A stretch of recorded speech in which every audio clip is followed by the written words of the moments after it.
Hi ಗೆಳೆಯರೇ, Ananthu BK education YouTube ಚಾನಲ್ಗೆ ತಮಗೆಲ್ಲರಿಗೂ ಸ್ವಾಗತ. ಬಹಳ ದಿನಗಳಿಂದ ಈ GK ಟುಡೆಗೆ ಸಂಬಂಧಪಟ್ಟಂತ ಕ್ಲಾಸ್ಗಳನ್ನು ಮಾಡಲು ಆಗಿರಲಿಲ್ಲ. ಸೊ ಕ್ಷಮೆ ಇರಲಿ ಗೆಳೆಯರೇ. ಇನ್ನು ಮುಂದೆ ನಾನು ನಿಮಗೆ ತಪ್ಪದೆ ಪ್ರತಿ ವಾರ GK ಟುಡೆಗೆ ಸಂಬಂಧಪಟ್ಟಂತ ಪ್ರಶ್ನೆಗಳ ಕ್ಲಾಸನ್ನು ಮಾಡ್ತೀನಿ ಅಂತ ಹೇಳ್ತಾ ಇಂದಿನ ಕ್ಲಾಸನ್ನು ಪ್ರಾರಂಭಿಸೋಣ. ಇದು ಸೆಪ್ಟೆಂಬರ್ 23ರಿಂದ 28ರವರೆಗೆ ಪ್ರಕಟಗೊಂಡಂತ GK ಟುಡೆ ಕರೆಂಟ್ ಅಫೇರ್ಸ್ಗೆ ಸಂಬಂಧಪಟ್ಟಂತಹ MCQ ಪ್ರಶ್ನೆಗಳನ್ನು ನಾನು ಇಲ್ಲಿ ಚರ್ಚೆಯನ್ನು ಮಾಡಲಿದ್ದೇನೆ. ಬನ್ನಿ ಗೆಳೆಯರೆ, ಮೊದಲನೇ ಪ್ರಶ್ನೆ ಯಾವುದು ಅಂತ ನೋಡಿ. ಇತ್ತೀಚೆಗೆ ಯಾವ ರಾಜ್ಯವು ರಾಜ್ಯ ಆಹಾರ ಸುರಕ್ಷತೆಯ ಸೂಚ್ಯಂಕ 2024ರಲ್ಲಿ ಮೊದಲ ಸ್ಥಾನವನ್ನು ಪಡೆದುಕೊಂಡಿದೆ ಅಂತ ಪ್ರಶ್ನೆ ಇದೆ. ಇದಕ್ಕೆ ಸರಿಯಾದಂಥ ಉತ್ತರ ಆಪ್ಷನ್ ಎ, ಕೇರಳ ಸರಿಯಾದಂಥ ಉತ್ತರ. ಈ ಕೇರಳ ರಾಜ್ಯ ಆಹಾರ ಸುರಕ್ಷತೆಯ ಸೂಚ್ಯಂಕ 2024ರಲ್ಲಿ ಸತತ 2ನೇ ವರ್ಷಕ್ಕೆ ಅಗ್ರಸ್ಥಾನವನ್ನು ಪಡೆದುಕೊಂಡಿದೆ. ಕೇರಳ ರಾಜ್ಯ ಪ್ರಥಮ ಸ್ಥಾನದಲ್ಲಿ ಇದೆ. ಈ ಜಾಗತಿಕ ಆಹಾರ ನಿಯಂತ್ರಕರ ಶೃಂಗಸಭೆ 2024ರ ಸಂದರ್ಭದಲ್ಲಿ ಈ ಸೂಚ್ಯಂಕವನ್ನು ಬಿಡುಗಡೆ ಮಾಡಲಾಗಿದೆ. ಇದನ್ನ ಯಾರು ಬಿಡುಗಡೆ ಮಾಡ್ತಾರೆ ಅಂದ್ರೆ ಭಾರತೀಯ ಆಹಾರ ಸುರಕ್ಷತೆ ಮತ್ತು ಗುಣಮಟ್ಟ ಪ್ರಾಧಿಕಾರವು ಇದನ್ನ 2018 ಮತ್ತು 19ರಿಂದ ವಾರ್ಷಿಕವಾಗಿ ಈ ಸೂಚ್ಯಂಕವನ್ನು ಬಿಡುಗಡೆ ಮಾಡುತ್ತದೆ. ಹೌದಾ, ಇದೇನ್ ಮಾಡ್ತಪ್ಪ ಅಂದ್ರೆ ಭಾರತದಲ್ಲಿ ಆಹಾರ ಸುರಕ್ಷತಾ ಮಾನದಂಡಗಳನ್ನು ಸುಧಾರಿಸುವ ಗುರಿಯನ್ನು ಇದು ಹೊಂದಿರುವಂತದ್ದು. ಇದು ಯಾವುದರ ಮೇಲೆ ಈ ಮೌಲ್ಯಮಾಪನವನ್ನು ಮಾಡ್ತದೆ ಅಂದ್ರೆ 5 ವಿಷಯಗಳ ಮೇಲೆ ಇದನ್ನ ಮೌಲ್ಯಮಾಪನ ಮಾಡ್ತದೆ. 1, ಡೇಟಾ ನಿರ್ವಹಣೆ, ಅನುಸರಣೆ, ಆಹಾರ ಪರೀಕ್ಷೆ, ತರಬೇತಿ ಮತ್ತು ಗ್ರಾಹಕರ ಸಬಲೀಕರಣದ ಮೇಲೆ ಮೌಲ್ಯಮಾಪನವನ್ನು ಮಾಡಿ ಏನ್ ಮಾಡ್ತದೆ, ಸೂಚ್ಯಂಕವನ್ನು ಬಿಡುಗಡೆ ಮಾಡ್ತದೆ. ಇನ್ನು ಮುಂದಿನ ಪ್ರಶ್ನೆ, ಅಂತಾರಾಷ್ಟ್ರೀಯ ಶಾಂತಿಯ ದಿನ 2024ರ ವಿಷಯ ಅಥವಾ ಥೀಮ್ ಯಾವುದು ಅಂತ ಪ್ರಶ್ನೆ ಕೇಳಿದ್ದಾರೆ. ಇದಕ್ಕೆ ಸರಿಯಾದಂಥ ಉತ್ತರ ಆಪ್ಷನ್ ಬಿ, ಶಾಂತಿಯ ಸಂಸ್ಕೃತಿಯನ್ನು ಬೆಳೆಸುವುದು ಸರಿಯಾದಂಥ ಉತ್ತರ. ಅಂತಾರಾಷ್ಟ್ರೀಯ ಶಾಂತಿ ದಿನವನ್ನು ವಾರ್ಷಿಕವಾಗಿ ಸೆಪ್ಟೆಂಬರ್ 21ರಂದು ಆಚರಿಸ್ತಾರೆ. ಇದು ಶಾಂತಿಯನ್ನು ಉತ್ತೇಜಿಸಲು ಮತ್ತು ಶಾಂತಿಯುತ ಮತ್ತು ಸುಸ್ಥಿರ ಜಗತ್ತಿಗೆ ಜಾಗತಿಕ ಏಕತೆಯ ಮಹತ್ವವನ್ನು ತೋರಿಸುವ ಗುರಿಯನ್ನು ಇದು ಹೊಂದಿರುವಂಥದ್ದು. ಹೌದು, ಇನ್ನು ಈ ವರ್ಷದ ಒಂದು ಥೀಮ್ ಏನಾಗಿದೆ ಅಂದ್ರೆ ಶಾಂತಿಯ ಸಂಸ್ಕೃತಿಯನ್ನು ಬೆಳೆಸುವುದು, ಎಲ್ಲ ಜನಾಂಗಗಳು ಮತ್ತು ಜನಾಂಗಗಳ ನಡುವೆ ಶಾಂತಿಯುತವಾದ ಸಂಬಂಧಗಳನ್ನು ಬೆಳೆಸುವ ಮಹತ್ವವನ್ನು ಇದು ಹೇಳ್ತದ. ಈ ದಿನವು ವಿಶ್ವಸಂಸ್ಥೆಯ ಜನರಲ್ ಅಸೆಂಬ್ಲಿಯ ಘೋಷಣೆ ಮತ್ತು ಶಾಂತಿಯ ಸಂಸ್ಕೃತಿ ಮೇಲಿನ ಕ್ರಿಯೆಯ ಕಾರ್ಯಕ್ರಮದ 25ನೇ ವಾರ್ಷಿಕೋತ್ಸವವನ್ನು ನೆನಪಿಸುವಂತದ್ದಾಗಿದೆ. ಹೌದಾ, ಇಲ್ಲಿ ಸುಸ್ಥಿರ ಮತ್ತು ಸಾಮರಸ್ಯದ ಜಗತ್ತಿಗೆ ಕೊಡುಗೆ ನೀಡುವ ಜಾಗೃತಿ ಮತ್ತು ಕ್ರಮಗಳನ್ನು ಇದು ಉತ್ತೇಜಿಸುತ್ತದೆ. ಹೌದಾ, ಇನ್ನು ಮುಂದಿನ ಪ್ರಶ್ನೆ, ಇತ್ತೀಚೆಗೆ ಸುದ್ದಿಯಲ್ಲಿ ಕಂಡುಬರುವಂತಹ ಇನ್ಸ್ಪೈರ್ ಮ್ಯಾನಕ್ ಯೋಜನೆಯನ್ನ ಯಾವ ಸಂಸ್ಥೆಗಳು ಜಾರಿಗೆ ತಂದಿವೆ ಅಂತ ಪ್ರಶ್ನೆ ಕೇಳಿದ್ದಾರೆ. ಇದಕ್ಕೆ ಸರಿಯಾದಂಥ ಉತ್ತರ ನೋಡೋಣ.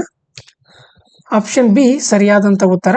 ವಿಜ್ಞಾನ ಮತ್ತು ತಂತ್ರಜ್ಞಾನ ಇಲಾಖೆ ಮತ್ತು ರಾಷ್ಟ್ರೀಯ ಇನೋವೇಷನ್ ಫೌಂಡೇಶನ್ ಭಾರತ 11ನೇ ರಾಷ್ಟ್ರೀಯ ಮಟ್ಟದ ಪ್ರದರ್ಶನ ಮತ್ತು ಯೋಜನಾ ಸ್ಪರ್ಧೆಯನ್ನ ಇತ್ತೀಚೆಗೆ ನವದೆಹಲಿಯಲ್ಲಿ ಇನ್ಸ್ಪೈರ್ ಮ್ಯಾನಕ್ ವಿಜೇತರನ್ನ ಗೌರವಿಸಲು ಇದನ್ನ ನಡೆಸಲಾಯಿತು.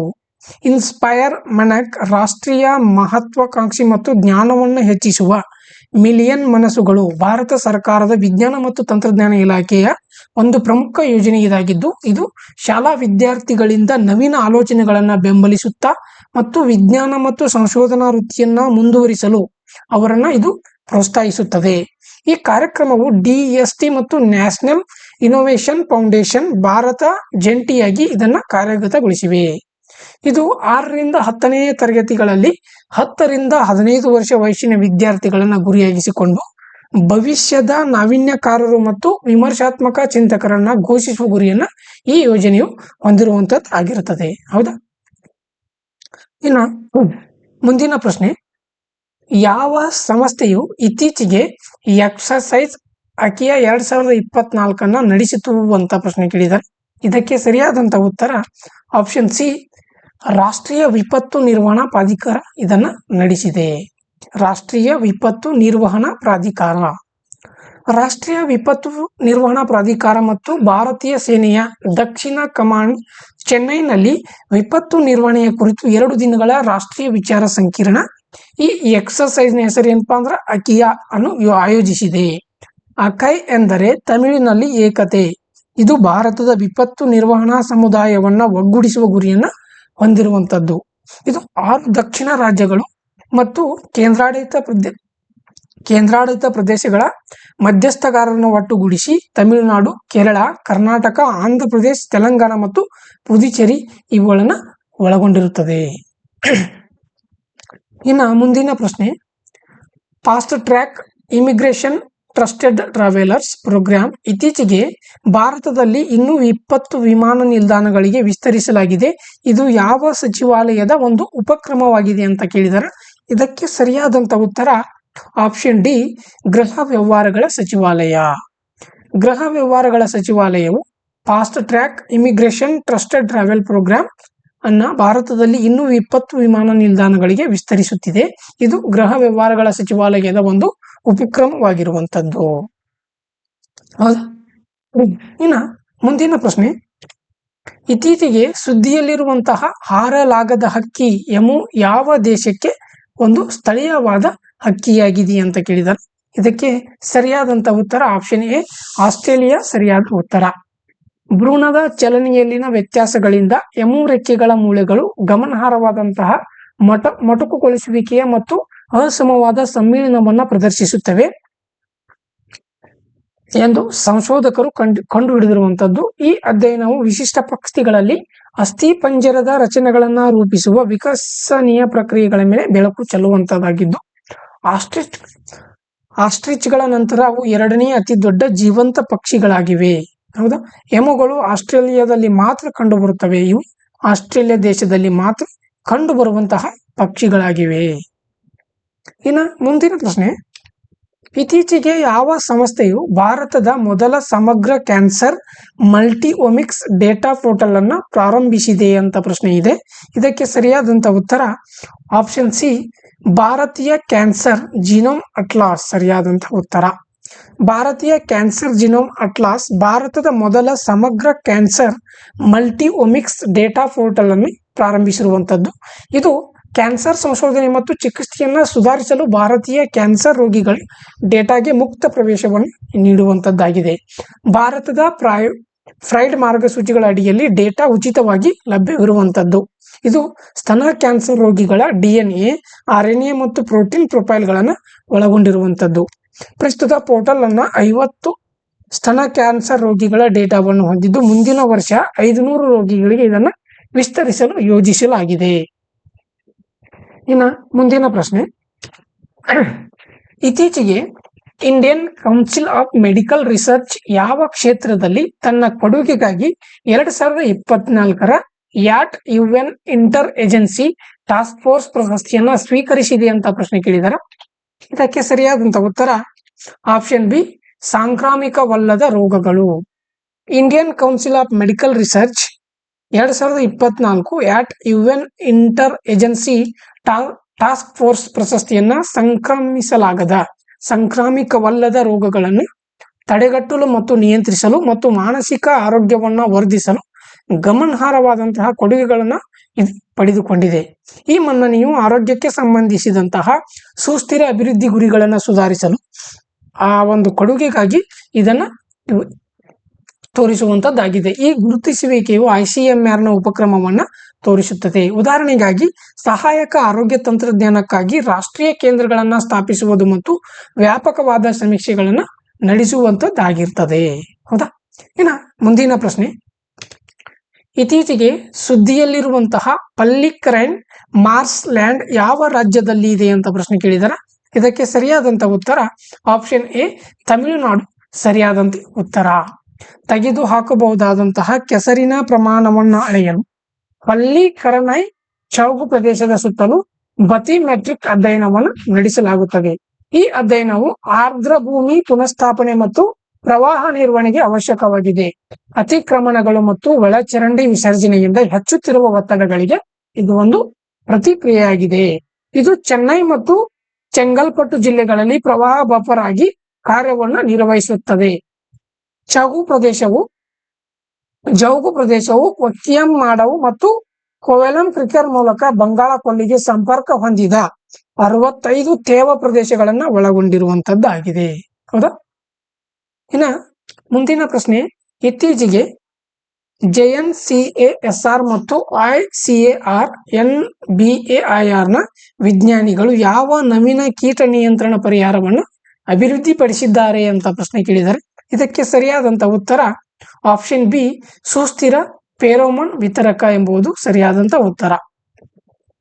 JNCASR ಮತ್ತು ICAR NBAIR ನ ಸಂಶೋಧಕರು ಸುಸ್ಥಿರ ಫೆರೋಮೋನ್ ವಿತರಕರವನ್ನ ರಚಿಸಿದ್ದಾರೆ. ಅದು ಫೆರೋಮೋನ್ಗಳ ನಿಯಂತ್ರಿತ ಬಿಡುಗಡೆ ದರವನ್ನ ಖಾತ್ರಿಗೊಳಿಸುತ್ತದೆ. ಇದು ಕೀಟ ನಿಯಂತ್ರಣ ವೆಚ್ಚವನ್ನ ಗಮನಾರ್ಹವಾಗಿ ಕಡಿಮೆ ಮಾಡುವಂತದ್ದಾಗಿದೆ. ಈ ನಾವೀನ್ಯತೆಯು ಮೆಸೋಫೋರಸ್ ಸಿಲಿಕಾ ಮ್ಯಾಟ್ರಿಕ್ಸ್ ಅನ್ನ ಬಳಸುತ್ತದೆ. ಇದು ಸ್ಥಿರವಾದಂತಹ ಫೆರೋಮೋನ್ ಬಿಡುಗಡೆಗೆ ಮತ್ತು ಕೀಟ ನಿರ್ವಹಣೆಯಲ್ಲಿ ಸುಧಾರಿತ ದಕ್ಷತೆಗೆ ಅನುವು ಮಾಡಿಕೊಡುತ್ತದೆ.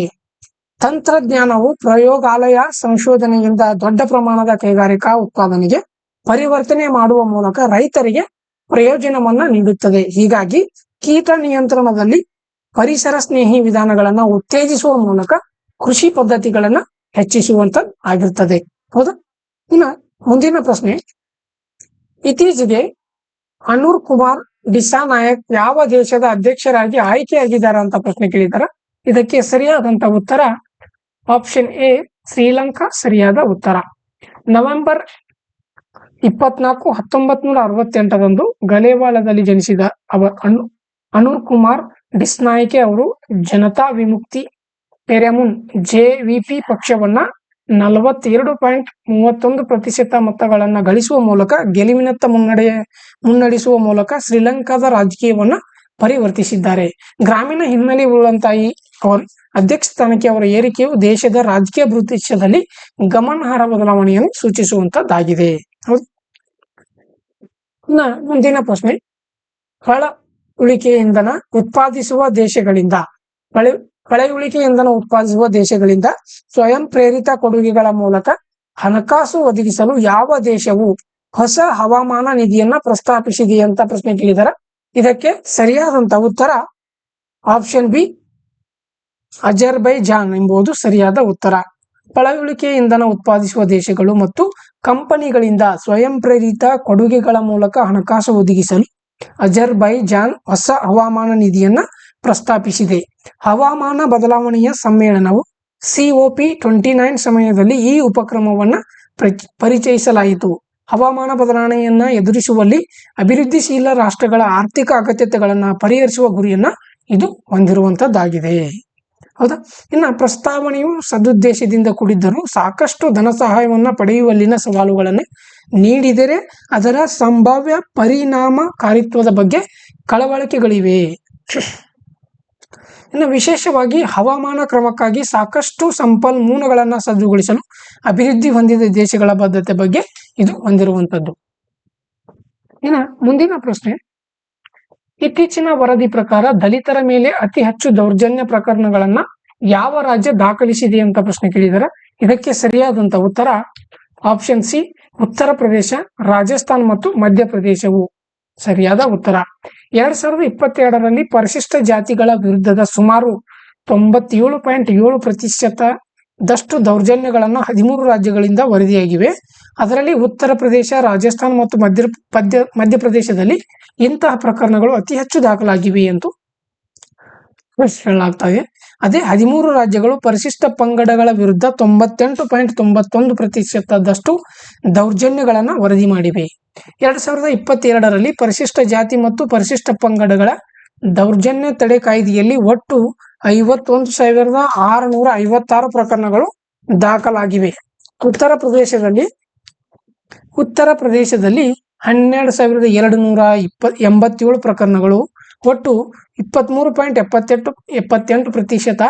ರಾಜಸ್ಥಾನದಲ್ಲಿ 8,651 ಪ್ರಕರಣಗಳು, 16.75%. ಮತ್ತು ಮಧ್ಯಪ್ರದೇಶದಲ್ಲಿ 7,732 ಪ್ರಕರಣಗಳು ದಾಖಲಾಗಿವೆ. ಅದರಲ್ಲಿ 14.97% ಇಷ್ಟು ದಾಖಲಾದಂತ ಪ್ರಕರಣಗಳಾಗಿವೆ. ಇನ್ನು ಮುಂದಿನ ಪ್ರಶ್ನೆ, ಇತ್ತೀಚೆಗೆ ಭಾರತದ ಮೊದಲ CO2 ಮೆಥನಾಲ್ ಪೈಲಟ್ ಸ್ಥಾವರವನ್ನ ಎಲ್ಲಿ ಪ್ರಾರಂಭಿಸಲಾಯಿತು ಅಂತ ಪ್ರಶ್ನೆ ಕೇಳಿದಾರೆ. ಇದಕ್ಕೆ ಸರಿಯಾದಂತ ಉತ್ತರ ಆಪ್ಷನ್ ಸಿ ಪುಣೆ ಸರಿಯಾದಂತ ಉತ್ತರ. ಪುಣೆಯಲ್ಲಿ 1.4 TPD ಸಾಮರ್ಥ್ಯದೊಂದಿಗೆ ಭಾರತದ ಮೊದಲ CO2 ಮೆಥನಾಲ್ ಪೈಲಟ್ ಸ್ಥಾವರವನ್ನು ಪ್ರಾರಂಭಿಸಲಾಗಿದ್ದು, ಈ ಯೋಜನೆಯು ಭಾರತ ಸರ್ಕಾರದ ವಿಜ್ಞಾನ ಮತ್ತು ತಂತ್ರಜ್ಞಾನ ಇಲಾಖೆಯಿಂದ ಬೆಂಬಲಿತವಾಗಿದೆ. ಇದು ಸಾರ್ವಜನಿಕ ಖಾಸಗಿ ಸಹಭಾಗಿತ್ವದ ಅಡಿಯಲ್ಲಿ IIT ದೆಹಲಿ ಮತ್ತು ಥೆರ್ಮ್ಯಾಕ್ಸ್ ಲಿಮಿಟೆಡ್ನ ನಡುವಿನ ಸಹಯೋಗವಾಗಿದೆ. ಸ್ಥಾವರವು COP26 ರಿಂದ ಭಾರತದ ಹವಾಮಾನ ಗುರಿಗಳಿಗೆ ಅನುಗುಣವಾಗಿ ಕಾರ್ಬನ್ ಕ್ಯಾಪ್ಚರ್ ಮತ್ತು ಯುಟಿಲೈಸೇಷನ್ ತಂತ್ರಜ್ಞಾನಗಳನ್ನು ಮುನ್ನಡೆಸುವ ಗುರಿಯನ್ನು ಇದು ಹೊಂದಿರುವಂಥದ್ದಾಗಿದೆ. ಈ ಯೋಜನೆಯ ಒಂದು ವೆಚ್ಚ ಎಷ್ಟಂದ್ರೆ 31 ಕೋಟಿ ರು ಆಗಿರ್ತದೆ. ಇನ್ನು ಮುಂದಿನ ಪ್ರಶ್ನೆ, ದೆಹಲಿಯಲ್ಲಿ ವಾಯು ಮಾಲಿನ್ಯವನ್ನು ಎದುರಿಸಲು ಲೆಫ್ಟಿನೆಂಟ್ ಗವರ್ನರ್ ಇತ್ತೀಚೆಗೆ ಪ್ರಾರಂಭಿಸಿದಂತಹ ಒಂದು ಉಪಕ್ರಮದ ಹೆಸರೇನು ಅಂತ ಕೇಳಿದ್ದಾರೆ. ಇದಕ್ಕೆ ಸರಿಯಾದಂಥ ಉತ್ತರ ಆಪ್ಷನ್ ಎ, ಧೂಳು ಮುಕ್ತ ದೆಹಲಿ ಡ್ರೈವ್. ದೆಹಲಿಯ ಲೆಫ್ಟಿನೆಂಟ್ ಗವರ್ನರ್ VK ಸಕ್ಸೇನಾ ಅವರು ಚಳಿಗಾಲದ ಮೊದಲು ವಾಯು ಮಾಲಿನ್ಯವನ್ನು ಕಡಿಮೆ ಮಾಡಲು ಧೂಳು ಮುಕ್ತ ದೆಹಲಿ ಡ್ರೈವ್ ಅನ್ನು ಪ್ರಾರಂಭಿಸಿದ್ದಾರೆ. ಈ 10 ದಿನದ ಅಭಿಯಾನವು MCD ಮತ್ತು PWD ಅಂತಹ ಅನೇಕ ಏಜೆನ್ಸಿಗಳನ್ನು ಒಳಗೊಂಡಿರುತ್ತದೆ. ಧೂಳು ಸಂಗ್ರಹವಾಗುವುದನ್ನು ತಡೆಯಲು ರಸ್ತೆಗಳು ಮತ್ತು ಚರಂಡಿಗಳನ್ನು ಸ್ವಚ್ಛಗೊಳಿಸುವುದರ ಮೇಲೆ ಕೇಂದ್ರೀಕರಿಸುವಂಥದ್ದಾಗಿದೆ. ಈ ಶುಷ್ಕ ಹವಾಮಾನದ ಒಣಗಿದ ಮಣ್ಣು ಮತ್ತು ಕೆಸರು ಮಾಲಿನ್ಯಕ್ಕೆ ಗಮನಾರ್ಹವಾಗಿ ಕೊಡುಗೆಯನ್ನು ಇದು ನೀಡುವಂಥದ್ದಾಗಿದೆ. ಇನ್ನು ಮುಂದಿನ ಪ್ರಶ್ನೆ, ಲೋವಿ ಇನ್ಸ್ಟಿಟ್ಯೂಟ್ ಇತ್ತೀಚೆಗೆ ಪ್ರಕಟಿಸಿದಂತಹ ಏಷ್ಯಾ ಪವರ್ ಇಂಡೆಕ್ಸ್ ವರದಿ 2024ರಲ್ಲಿ ಭಾರತದ ಶ್ರೇಣಿ ಎಷ್ಟು ಅಂತ ಪ್ರಶ್ನೆ ಇದೆ. ಇದಕ್ಕೆ ಸರಿಯಾದಂಥ ಉತ್ತರ ಆಪ್ಷನ್ ಬಿ, 3ನೇ ಶ್ರೇಣಿಯಲ್ಲಿ ಭಾರತವು ಇದೆ. ಲೋವಿ ಇನ್ಸ್ಟಿಟ್ಯೂಟ್ ಪ್ರಕಟಿಸಿದಂತಹ ಏಷ್ಯಾ ಪವರ್ ಇಂಡೆಕ್ಸ್ ವರದಿ 2024ರಲ್ಲಿ ಭಾರತವು ಜಪಾನನ್ನು ಹಿಂದಿಕ್ಕಿ ಏಷ್ಯಾದಲ್ಲಿ 3ನೇ ಶ್ರೇಯಾಂಕದ ಶಕ್ತಿಯಾಗಿ ಹೊರಹೊಮ್ಮಿದೆ. ಈ ಸೂಚ್ಯಂಕವು ಇತರ ಅಂಶಗಳ ನಡುವೆ ಮಿಲಿಟರಿ ಸಾಮರ್ಥ್ಯ, ಆರ್ಥಿಕ ಸಂಬಂಧಗಳು ಮತ್ತು ಸಾಂಸ್ಕೃತಿಕ ಪ್ರಭಾವದ ಆಧಾರದ ಮೇಲೆ 27 ದೇಶಗಳನ್ನು ಮೌಲ್ಯಮಾಪನ ಮಾಡುತ್ತದೆ. ಯುನೈಟೆಡ್ ಸ್ಟೇಟ್ ಮತ್ತು ಚೀನಾ ಕ್ರಮವಾಗಿ ಮೊದಲ ಮತ್ತು 2ನೇ ಸ್ಥಾನಗಳನ್ನು ಹೊಂದಿರುತ್ತವೆ. ನೆನಪಿರಲಿ, ಮೊದಲ ಮತ್ತು 2ನೇ ಸ್ಥಾನದಲ್ಲಿ ಯಾವಂದ್ರೆ ಯುನೈಟೆಡ್ ಸ್ಟೇಟ್ ಮತ್ತು ಚೀನಾ ಇವೆ. ವರದಿಯು ಭಾರತದ ಬೆಳವಣಿಗೆ ಸಾಮರ್ಥ್ಯವನ್ನು ತೋರಿಸುವಂಥದ್ದು. ಇದು ಪ್ರಾದೇಶಿಕ ಪ್ರಭಾವದಲ್ಲಿ ತನ್ನ ಸಂಪೂರ್ಣ ಸಾಮರ್ಥ್ಯವನ್ನು